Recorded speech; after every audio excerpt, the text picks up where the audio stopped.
Olá, alunos e alunas, tudo bem?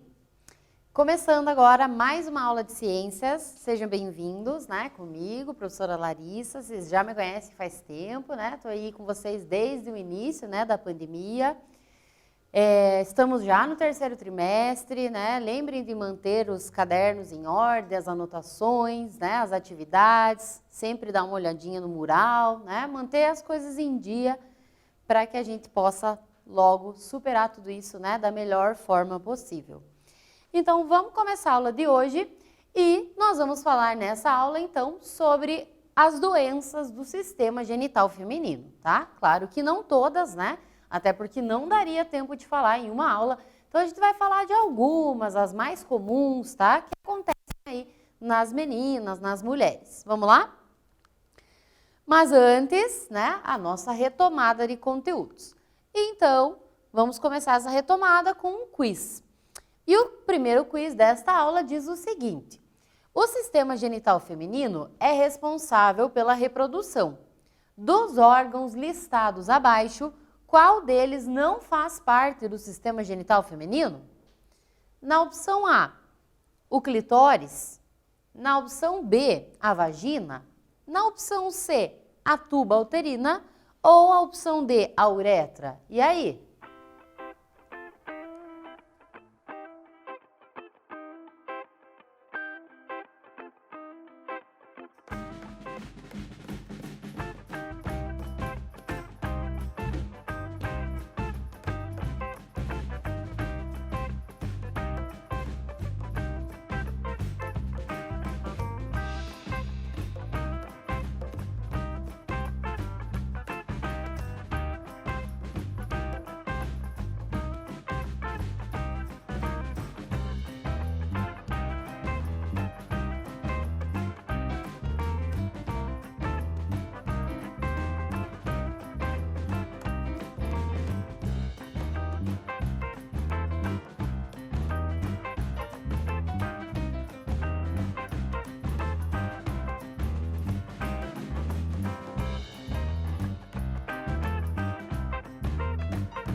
E aí, lembrou da aula passada? Se você prestou bem atenção, quando nós falamos da anatomia externa da vagina, nós vimos aqui qual dessas estruturas fica de fora, que não faz parte do sistema genital, né, do sistema reprodutor feminino.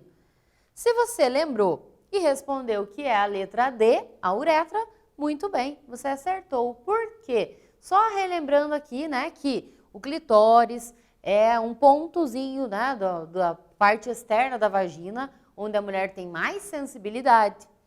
A vagina, né, é o canal ali onde acontece, né, a saída da menstruação, a relação sexual, o parto natural. A tuba uterina é aquele canal que comunica os ovários com o útero, onde acontece a fecundação. E nós vimos, lá quando nós falamos da anatomia externa da vagina, que a uretra, embora ela esteja, né, ali na vagina, mas ela não faz parte do sistema reprodutor. Ela faz parte do sistema urinário, certo? Então, por isso que aqui a nossa resposta era a alternativa D, beleza? E lembrando também uma coisa importante aqui, que no caso da mulher, ela tem a uretra, né, e tem o canal vaginal separados. No caso dos homens, a uretra é o canal por onde o homem urina, e também ejacula, não simultaneamente, é claro. Seguindo então, temos um exercício que ainda faz parte da nossa retomada de conteúdos. E essa perguntinha diz o seguinte: identifique os eventos. Na letra A, período de fertilidade em que há liberação de um ovócito. Quando a mulher liberou um ovócito, ela está fértil, né? Nesse momento ela pode engravidar, se acontecer uma relação sem proteção. Como que a gente chama essa fase, né, do mês em que ela está fértil? O que aconteceu, né? Evento aí de liberação do ovócito. Na letra B, o encontro, a união do gameta masculino e feminino. Como que a gente chama aí esse encontro que forma o zigoto? E na letra C, você tem que responder aí quando os ciclos menstruais e também, consequentemente, a liberação de ovócitos é interrompida na vida da mulher. Como que a gente dá, né, o nome desse processo? Então, pega aí o seu material, suas anotações da aula passada, responde aí e nós já voltamos para corrigir aqui.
E aí, conseguiu lembrar, conseguiu encontrar nas suas anotações as respostas? Vamos ver se você acertou? Então, a primeira, o processo, né, o período de fertilidade em que há a liberação de um ovócito, a gente chama de ovulação, certo? Quando há o encontro dos gametas masculino e feminino, que formam o zigoto, esse encontro a gente pode chamar de dois nomes diferentes. Fecundação, que é o mais comum, ou ainda fertilização, tá? É a mesma coisa. E quando o ciclo menstrual da mulher é interrompido, quando ela não ovula mais também, a gente viu que esse processo é chamado menopausa, ok? Dando continuidade, então, olha só o que nós vimos, né, nas nossas aulas passadas. Então, a gente viu lá que as estruturas do sistema genital feminino são os ovários, onde acontece a produção dos gametas e também de hormônios femininos. As tubas uterinas, né, que comunicam os ovários com o útero, onde acontece a fecundação. O útero, a gente viu que é um canal muscular, onde acontece o desenvolvimento, né, do feto. E a vagina, que é o canal, né, por onde esse feto também vai sair, por onde acontece toda, né, a relação sexual. Nós vimos também os eventos importantes, né, que ocorrem aí no sistema genital feminino. A ovulação, que só começa a acontecer lá na puberdade. Depois da ovulação, se houver uma relação, né, sem proteção, pode acontecer essa fecundação. E a gente viu ainda aqui esse processo do zigoto fixar lá no útero, onde ele vai crescer, se desenvolver, né, onde esse feto irá se desenvolver, a gente chama então de nidação. Então, tudo isso nós vimos nas aulas passadas, só estamos retomando, ok? Mais uma questãozinha aqui, e essa diz o seguinte: identifique as estruturas do sistema genital feminino de acordo com as descrições. Na letra A, canal onde ocorrem as relações sexuais e o parto natural. Nós acabamos de falar todos eles, então tá bem fácil. Na letra B, canais que ligam os ovários ao útero, onde ocorre a fecundação. E na letra C, você vai responder aí o nome do local onde ocorre o desenvolvimento embrionário, ou seja, o crescimento, né, desse bebê, dessa nova vida que está sendo gerada. Responde aí e nós já voltamos.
Muito bem.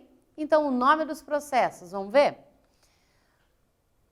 O canal, né, onde acontecem as relações sexuais e também, eventualmente, o parto, né, se esse parto for natural mesmo, é a vagina. Os canais que ligam os ovários ao útero, onde acontece a fecundação, que é o encontro dos gametas, a gente viu que é lá nas tubas uterinas. E o local onde esse zigoto, né, se desenvolve até que ele seja, né, um feto, uma pessoa com órgãos, né, maduros, prontos o suficiente para vir ao mundo, esse órgão é o útero materno, ok? Vamos conhecer então algumas das principais doenças que afetam o sistema genital feminino, tá? Então, uma coisa que é bem comum entre as meninas e as mulheres é o tal do corrimento vaginal. As meninas com certeza já presenciaram, já viram, né? Já tiveram algum tipo de corrimento. Agora presta bem atenção. Ah, mas o corrimento é uma doença? Calma, não, tá? Nem sempre ele significa doença. Existem épocas, fases do mês, inclusive próximo ali à ovulação, em que é comum vir mais corrimento, tá? Na calcinha, né, da menina. Mas quando que a gente deve se preocupar? Quando temos outros sintomas associados a esse corrimento.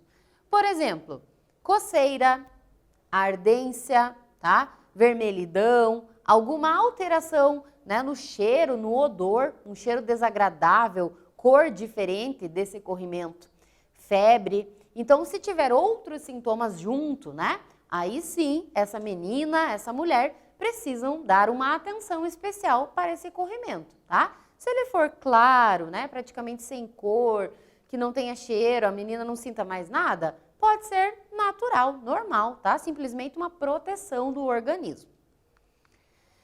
Uma doença que é bem comum, mas muito comum mesmo entre as meninas e as mulheres, é a chamada candidíase. A candidíase nada mais é do que uma infecção no canal, né, da vagina, provocado por um fungo. Esse fungo aqui chamado de cândida, tá? Por isso que o nome da doença, né, é candidíase. Tá, mas e como que esse fungo vai parar lá? Olha só, fungos adoram, vocês já estudaram, vocês devem lembrar que fungos adoram locais quentes, né, e úmidos. E a vagina tem essas duas condições. É um ambiente úmido e quente. Então, é um lugar favorável para o desenvolvimento de fungos. Então, se ficar muito tempo, por exemplo, com um absorvente, estiver muito calor, né, abafa demais a região. Se está na praia, numa piscina, e fica muito tempo ali com a calcinha do biquíni, por exemplo, úmida, né, tudo isso favorece, tá, o desenvolvimento desse fungo dentro da vagina. Mas e o que a menina sente, ou a mulher, né? Coceira, tá? Olha só, esses são os fungos, né? Claro que eles são microscópicos. Coceira, bastante coceira, tá? Ardor, então muitas meninas relatam, mulheres relatam ardência ali, né, no canal vaginal. E um corrimento branco, tá? É uma doença que tem cura, bem tranquilo o tratamento, né? Mas claro, esse tratamento vai ser recomendado por um médico, né? De preferência o ginecologista, que é o médico, a médica especialista aí no aparelho genital feminino, ok? Então, né, higiene ajuda e muito na prevenção da candidíase. Outra doença que é comum em mulheres é a tricomoníase. O que é essa tricomoníase? É uma infecção também causada por um organismo microscópico, só que não um fungo, e sim um protozoário, como aquele lá, ó, da imagem, né? Ele é flagelado, ele tem aquela caudinha ali. Esse protozoário, ele vai provocar na mulher corrimento, só que esse corrimento mais amarelado, tá? E que geralmente tem um cheiro forte, um odor ruim, desagradável. Vai provocar ardência também e até a vagina da mulher pode ficar até meio avermelhada, né? Essa parte externa ali, por conta dessa infecção. Essa é uma condição que precisa ser tratada também, né? Claro, qualquer problema precisa ser tratado, mas esse aqui, em especial, se demorar para tratar, Esses micro-organismos podem afetar a uretra, então por isso, né, que a situação vai piorando, ou ainda a bexiga, tá? E aí, olha só o que acontece. Se afetar a bexiga, né, podem ser bactérias, podem ser protozoários. Se eles chegam na bexiga, onde fica lá a urina armazenada, né, nós estudamos já, essa bexiga, essa parede, as paredes internas ali da bexiga ficam infeccionadas. E aí a menina sente dor, né, para urinar, ela vai precisar fazer um tratamento. E quais são as maneiras aí de prevenir, de evitar então essas infecções, seja na uretra, na bexiga, a tricomoníase ou até mesmo a candidíase que a gente viu? Todas essas doenças, elas podem facilmente ser evitadas com hábitos de higiene, né? Então banho todo dia, higiene, né, das roupas íntimas também, então trocar, né, de calcinha todos os dias. O absorvente, quando menstruadas, as meninas não podem ficar, né, muito tempo com o mesmo absorvente, tá? Evitar ficar com roupa molhada muito tempo, tá? E no caso de infecção de bexiga, inclusive, a gente já estudou que a hidratação, tomar bastante água é fundamental. E não ficar segurando o xixi, né? A bexiga tem que esvaziar, ok? Então ali, a principal bactéria, essa aqui da imagem, a Escherichia coli, é a principal bactéria, não é a única, mas é a principal que causa infecções urinárias. E infecções urinárias precisam ser tratadas. Por quê? Porque esses micro-organismos podem subir pelos ureteres, podem chegar até os rins, e aí outras complicações muito mais sérias podem acontecer, tá? Então tem que dar atenção especial sim para infecções urinárias. Questãozinha para você responder aí no seu material. Olha só, uma menina de 14 anos, mais ou menos a idade de muitos de vocês, né? Começou a perceber os seguintes sintomas. Aumento do corrimento vaginal, então ela percebeu que no fundo ali da calcinha começou a ter mais secreções, coceira na região íntima e também começou a sentir ardência na hora de fazer xixi. Que problema provavelmente ela apresenta? Que atitudes ela deve tomar em relação a tudo isso que ela está sentindo? Você, né, que está estudando sobre o corpo humano, que dicas, que conselhos, né? O que você falaria, iria sugerir para essa pessoa? Então anota aí o que ela deve fazer ou não deve fazer e nós já voltamos aqui para fazer a correção.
E então, vamos dar uma olhada? Olha só, pessoal. Primeiro, essa menina, né, 14 anos, ela ainda, né, não tem idade suficiente para, por exemplo, né, ir sozinha a uma consulta. Então, o primeiro passo é conversar com um adulto responsável, com a mãe, com o pai, com a tia, com alguém, né, responsável, que essa pessoa, né, essa menina tenha afinidade, se sinta confortável para relatar a situação. Segundo passo importante, né, consultar daí sim com um médico, uma médica, né, de preferência o ginecologista, que vai pedir alguns exames de urina, talvez de sangue, vai avaliar toda a situação.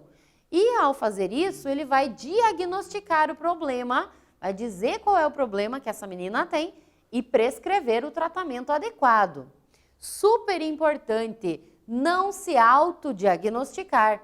Ah, eu acho que eu estou com candidíase. Nós não somos médicos ou médicas, não é mesmo? Portanto, nós não podemos nos autodiagnosticar, muito menos nos automedicar.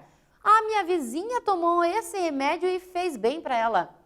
Cada organismo é um organismo, reage de uma forma, medicamentos por conta oferecem uma série de riscos à saúde, certo? Infecções simples, se forem diagnosticadas lá no médico, né, vão ser tratadas, resolvidas rapidinho, desde que leve o tratamento a sério, é claro.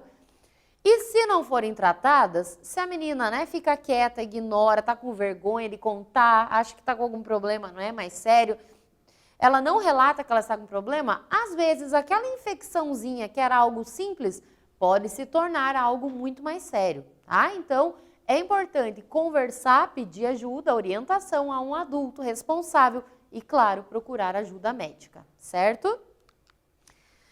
Um outro problema que ainda é relativamente pouco conhecido, tá? É o chamado SOP, sigla que significa Síndrome dos Ovários Policísticos.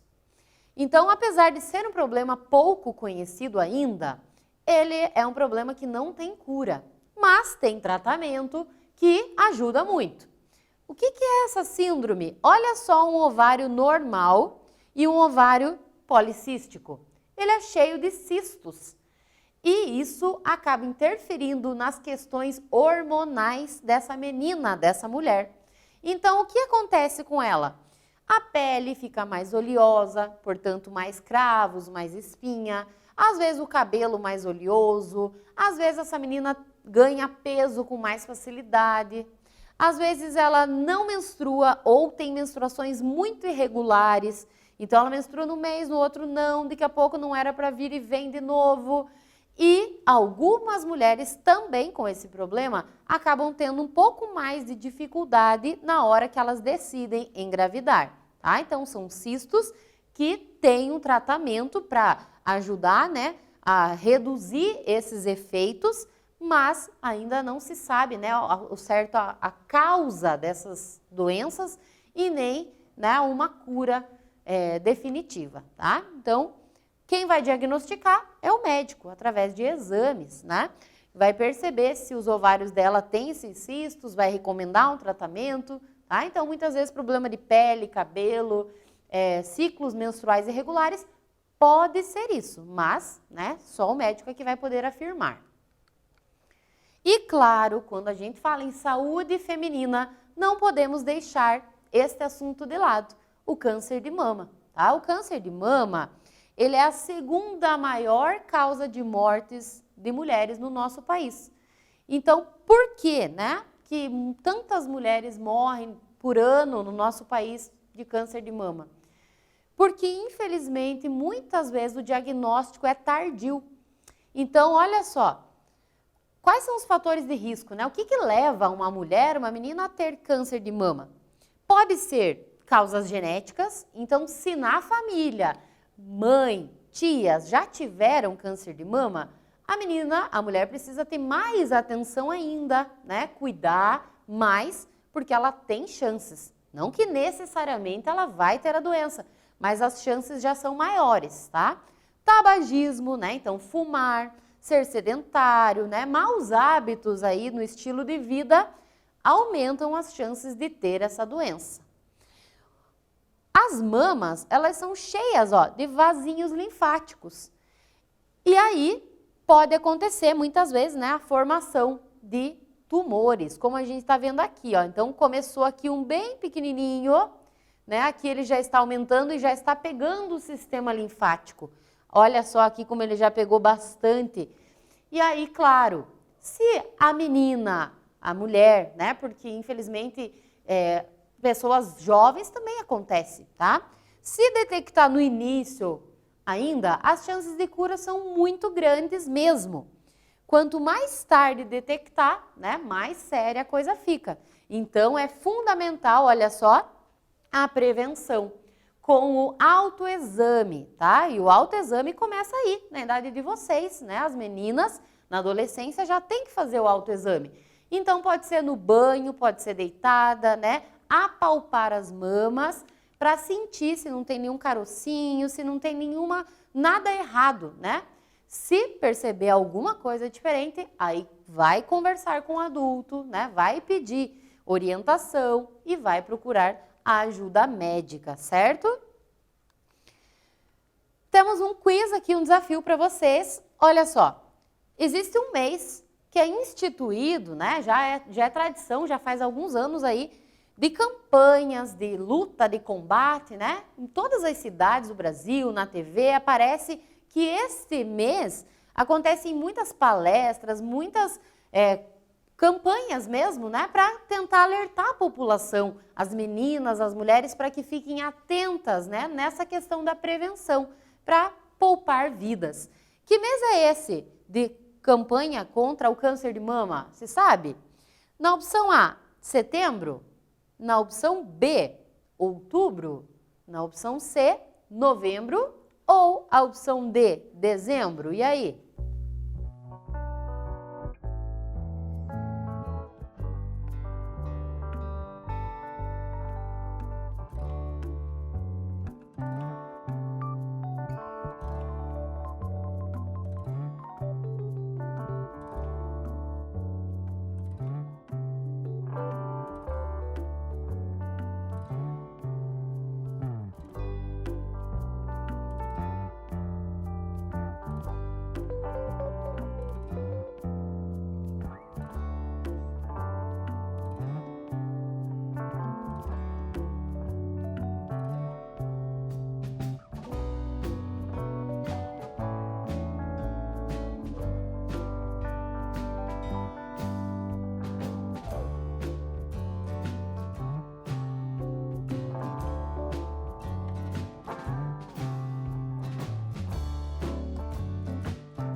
Então, acredito que a grande maioria acertou essa, né? Já é uma tradição. O mês é outubro, né? A campanha famosa chamada de Outubro Rosa. Então, nesse mês tem caminhadas, corridas, palestras, os postos de saúde ficam abertos nos sábados, né? Convocando as mulheres para fazer exames. Então, é super importante, sim, essa campanha, né? Para quê? Para que cada vez mais as mulheres, as meninas fiquem atentas aos sinais no início, porque quanto antes achar qualquer coisinha errada, maiores as chances de tratar, de curar, né? De ter uma vida longa, saudável e feliz, ok? Questãozinha aqui. Quando que a mulher ou a menina deve procurar um ginecologista? Que eu digo, né, o profissional, pode ser o médico ou a médica, né, ginecologista. Você acha importante essa visita, essa consulta a esse profissional? Se você acha, por quê? Então anota aí no seu caderno e nós já voltamos aqui.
Muito bem. Então, olha só.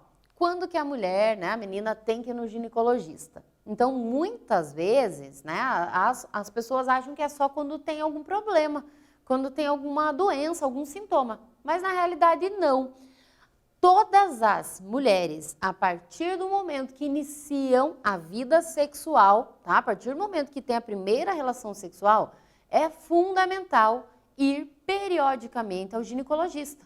Precisa fazer exames de rotina para ver se não tem nenhuma infecção, para ver se não tem nenhuma lesão no útero, no colo do útero, né? Para ver se não tem nenhuma anomalia, anormalidade ali que possa comprometer a sua saúde, tá? Então, olha só, quando ficar doente, claro que também, né? Se tiver algum sintoma, se sentir algo de diferente, é importante sim consultar um médico, mas não é somente quando está doente. Então, as mulheres precisam consultar o ginecologista a partir do momento que começam a ter relações sexuais, certo? Então, né, é importante aí estar indo periodicamente, por quê? Porque lá, com esse profissional, o ginecologista, serão realizados os exames preventivos. Olha o nome, exames preventivos. Exames que previnem doenças, exames em que vão avaliar se está tudo ok, né? É agradável essa visita, essa consulta? Não é muito, né? Porque ninguém gosta de ir lá, né? ficar lá com um médico, uma médica, né, fazendo exames nas regiões íntimas, mas é fundamental, certo? Iniciou a vida sexual, né, tem que conversar com o adulto, claro, né, isso é algo muito, que exige muita maturidade, responsabilidade, mas, né, o ginecologista é bem importante na vida da mulher, tá? E aí, estamos chegando ao fim de mais uma aula, né? E olha só, a gente viu então que existem vários problemas, nós falamos só de alguns aqui, tá? Existem vários problemas que podem afetar, né, o sistema genital feminino, a gente estudou lá, né, os que podem afetar o masculino também, mas eu acho que vocês devem ter reparado em algo, né, que em todas as aulas que nós falamos sobre a saúde do corpo humano, em todos os sistemas que nós estudamos aí, respiratório, cardiovascular, urinário, linfático, a questão do sistema endócrino, dos hormônios, todos os sistemas que nós estudamos até aqui, até chegar na reprodução, olha só o que eles têm em comum. Para mantê-los saudáveis, os cuidados são sempre os mesmos. Praticar atividade física, né, uma vida ativa, uma alimentação equilibrada, saudável, que não faltem nutrientes, ficar longe de vícios como o tabagismo, né, o cigarro que só traz, né, prejuízos para o corpo inteiro. A questão, né, da prevenção sempre é muito mais fácil prevenir os problemas do que remediar, do que ter que tratar depois. Então, o autoexame, no caso aí, né, do câncer de mama é fundamental. E claro, sempre que a gente sentir qualquer coisa de diferente, né, perceber que tem algo errado, aí sim, conversar com o adulto, pedir ajuda e consultar o médico, certo? Então, meninas e também meninos, né, porque nós falamos dos problemas dos dois sistemas genitais, se ame, se cuide, né, valorize o seu corpo, a sua vida, a sua saúde, né, ela é uma riqueza, tá? Muitas pessoas não dão valor enquanto tem, depois que perde a saúde, né, aí percebe o quanto isso é importante. Sem saúde, nós não somos nada, não é mesmo? Então, se cuida, tá? Agradeço aqui sua atenção, te espero na próxima aula.